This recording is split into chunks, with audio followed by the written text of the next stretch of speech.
Londres à moins de 5 heures de Bordeaux, c'est l'annonce sous-entendue par le jumelage entre les deux villes ce matin. De quoi en ravir certains. Ça cache une bonne nouvelle pour les usagers. C'est des liens qui de toute façon sont immémoriaux, puisque Bordeaux a été pendant très très longtemps une ville anglaise. Et entre autres, les Anglais sont très connaisseurs sur les vins de Bordeaux. Et même à la veille du Brexit, ces relations fortes et historiques rassurent les associations. C'est bien la preuve que le Brexit c'est une chose, mais les relations qui sont été établies depuis des centaines d'années ne vont pas disparaître du jour au lendemain. Donc je pense que c'est très bien, au contraire, ça prouve que ces relations sont encore existantes et qu'on peut faire des choses même s'il y a un Brexit. Il y aurait donc des postes de frontières situés directement sur les quais de la gare.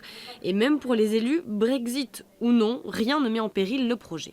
De toute façon, Londres n'était pas dans l'espace Schengen, donc même sans Brexit, il y avait l'obligation de mettre en place ce poste frontière, comme c'est le cas aujourd'hui à la gare du Nord à Paris. Je suis extrêmement optimiste, tout ceci est bon pour notre économie girondine.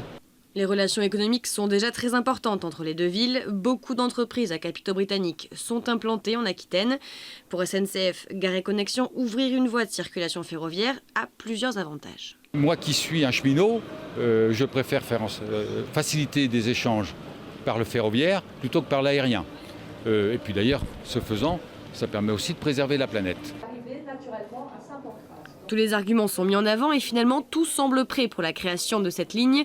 Mais les transporteurs restent encore prudents avant l'annonce officielle. Elle devrait voir le jour d'ici 2022.